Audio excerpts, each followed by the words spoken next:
লিমানিল মুলকুল ইয়াউম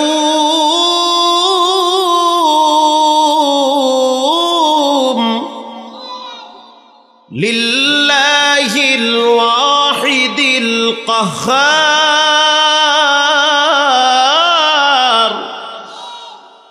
আজকের রাজত্বের মালিক একজন, তিনি হলেন কে? আসো আমার কাছে হিসাব নিয়ে। আল্লাহর রসুল তখন হযরত আবু বকরকে বলবে, তুমি একটু আল্লাহর সামনে দাঁড়াও। সুবহানাল্লাহ বলেন।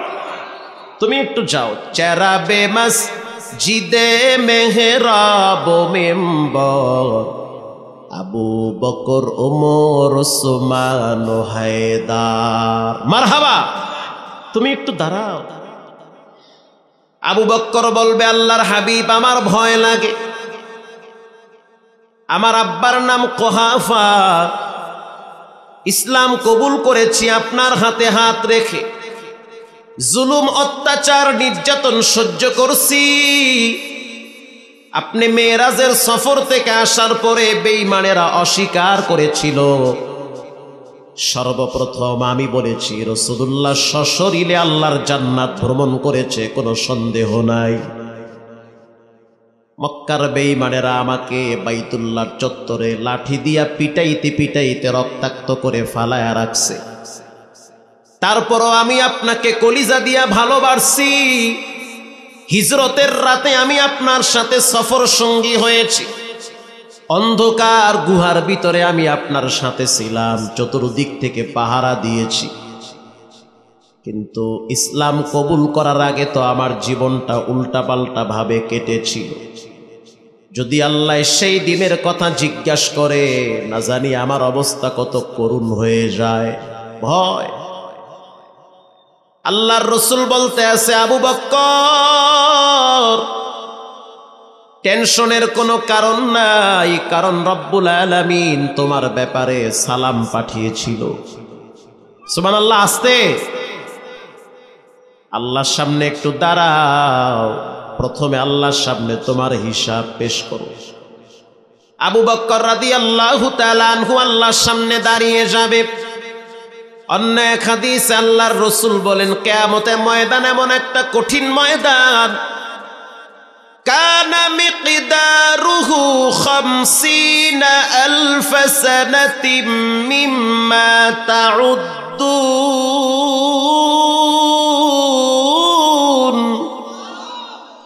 প্রত্যেকটা মানুষকে 50,000 বছর দাঁড় করায় রাখবেন কে? আজকে মসজিদে গেলে আপনার মাজা ব্যথা হয়ে যায়, আর যার দোকানে বইয়া ঘন্টার পর ঘন্টা বিড়ি খাইতে তখন আর মাজা ব্যথা হয় না। চা খাইতে গেলে তখন আর কাশ হয় না।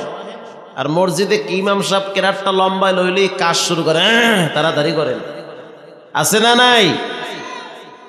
এমন একটা দিন আসবে 50,000 বছর দাঁড়ায় থাকা লাগবে।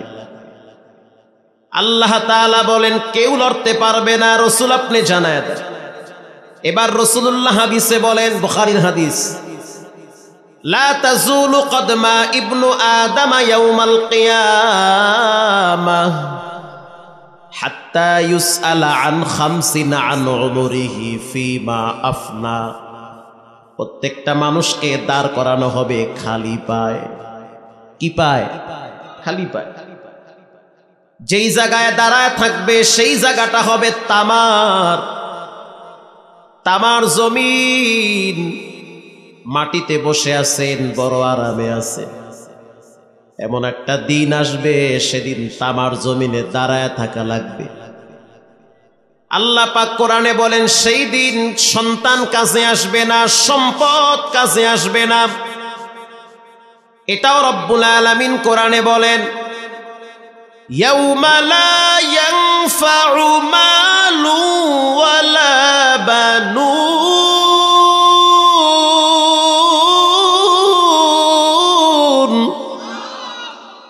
কিয়ামতের ময়দানে মাল কাজে আসবে না।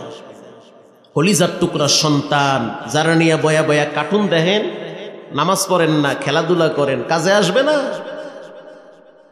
ইল্লা মান আতাল্লাহ বিকলবিন সালিম।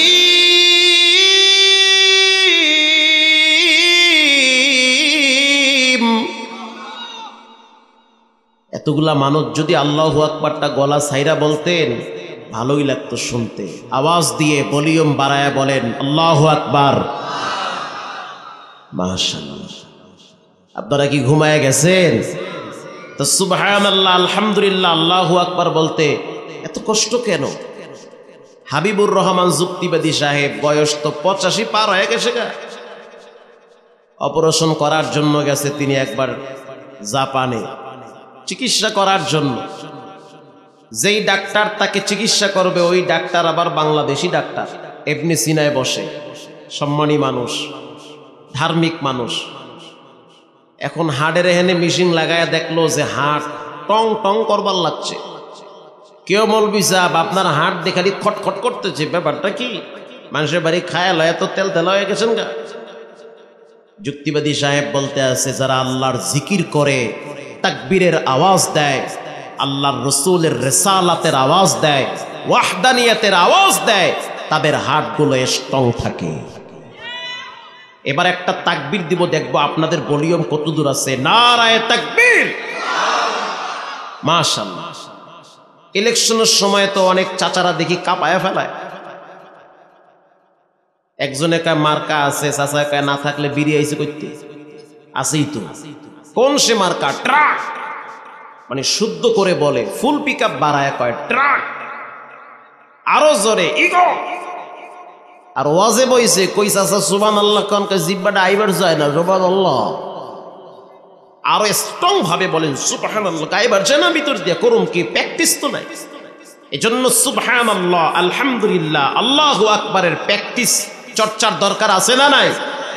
আবার বলতে হবে বিনা খুঁটিতে এত বড় আসমান ঝুলায় রাখছেন কে? মাশাআল্লাহ। কিয়ামতের ময়দানে মাল কাছে আসবে না, সন্তান কাছে আসবে না। কাছে আসবে না? কাছে আসবে? আরে বাচ্চা থাকতেই তো কাছে আসে না।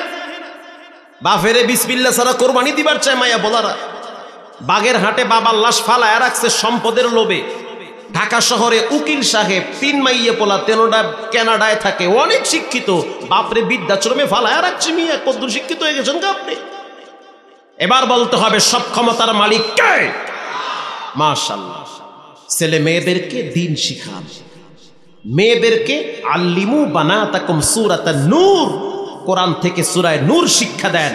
যেই ছেলে মেয়েরা আল্লাহকে চিনে না, রসুলকে চিনে না, কোরআন চিনে না, ইসলাম চিনে না, আউযুবিল্লাহ নাউযুবিল্লাহ পারে না, এরা এক সময় আপনাকেও চিনবে না।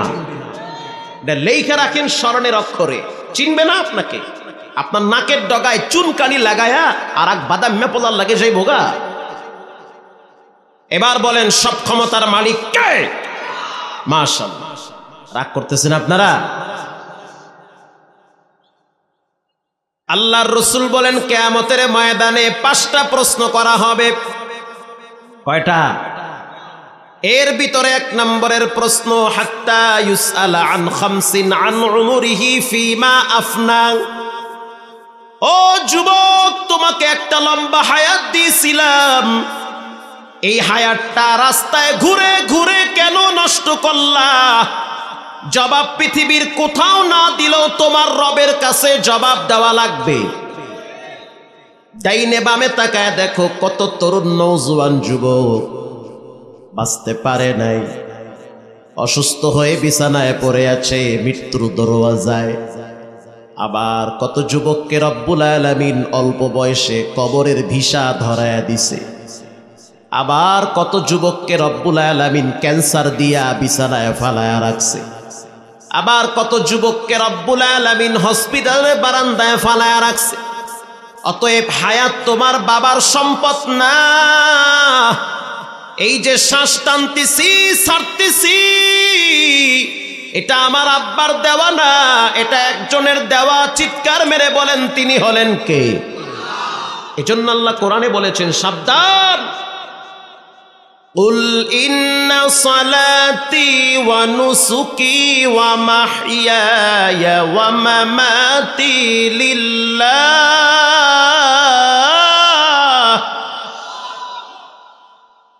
লিল্লাহি রাব্বিল আলামিন।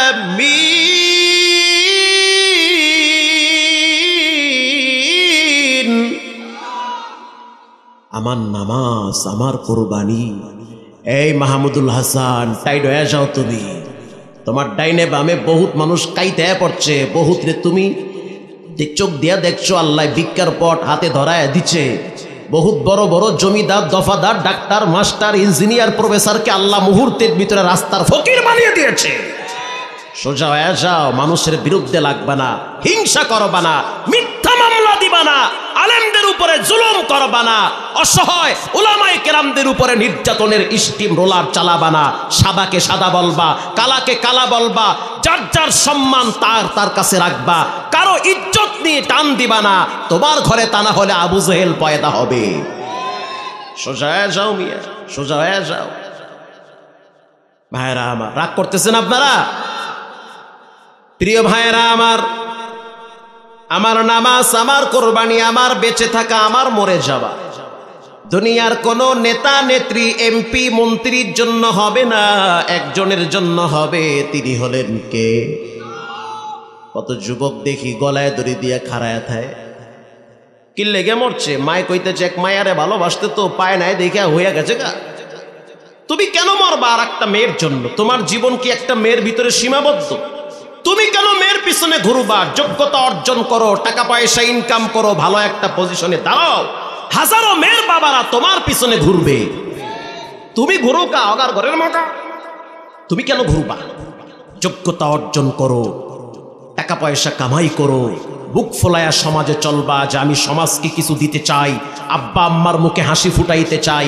তুমি কেন ঘুরবা? তোমার সৎ চরিত্র দেখে হাজারো মেয়ের বাবারা মনে মনে আশা করবে এই ছেলের কাছে আমার মেয়ে দিতে হবে।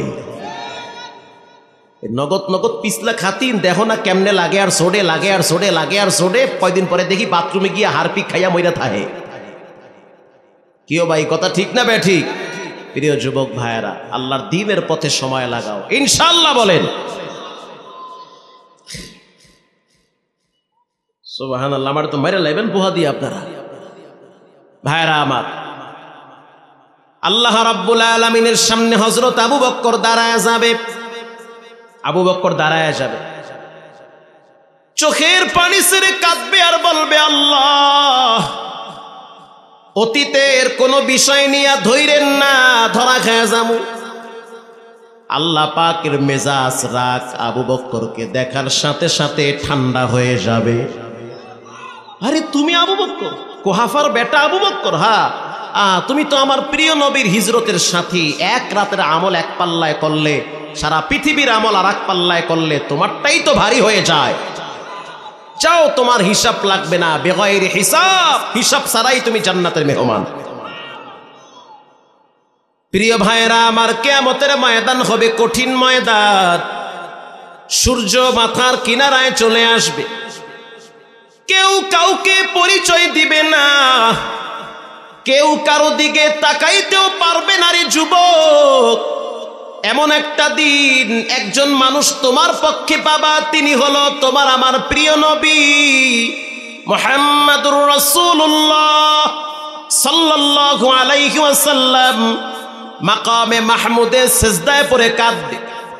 হাদিস শরীফে আসছে, আল্লাহর নবীর চোখের পানি বায়া বায়া বায়া বায়া পড়বে, আর জিহ্বা লড়ায়া বলবে, ইয়া হাইয়ুম ইয়া কাইয়ুম, ও চিরঞ্জীব, ও চিরস্থায়ী, আমার উম্মতের মাফ কইরা দেন, জাহান্নামে আমার উম্মতের ফালায়েন। আল্লাহ পাক কোরআনে বলেন, হাসরের ময়দানে জাহান্নাম মানুষকে খাওয়ার জন্য সামনে আসবে। হাল মিম মাজিদ, জাহান্নামের আওয়াজ কিয়ামতের ময়দানে ফাঁস হয়ে যাবে, সেটাও আল্লাহ কোরআনে বলেছে। কিয়ামতের ময়দানে জাহান্নাম বলবে, হারামখোর বেনামাজি এগুলারে আমার পেটে দিয়া দেন, মুশরিক গুলারে আমার পেটে দিয়া দেন। যারা আপনার নিয়ামত খাওয়ার পরে আপনার শুকর আদায় করে নাই, আপনার বাতাস গ্রহণ করেছে, অক্সিজেন গ্রহণ করার পর দুনিয়ার পাতি নেতা, ছাও নেতা খারাপের পিছনে স্লোগান দিয়েছে, দিনের জন্য সময় দেয় নাই, এদেরকে ধরেন অথবা এদেরকে আমার পেটের ভিতরে দিয়ে দেন।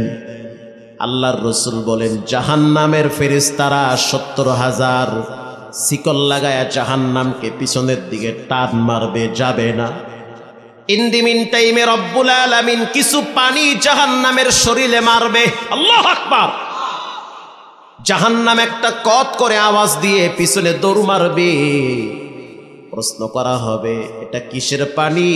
এটা কি হাউজা কাউসারের পানি, না জমজমের পানি, না আবে হায়াতের পানি? তখন আল্লাহ রাব্বুল আলামিন বলবে, এটা হয় আমার নবীর গুনাহগার উম্মতের চোখের পানি। আল্লাহু আকবার। রাত্রিবেলা তারা আল বুকাউ মিন খাশিয়াতিক, চোখের পানি জড়াইয়া যায় নামাজে কেঁদেছিল, এটা হলো সেই চোখের পানি।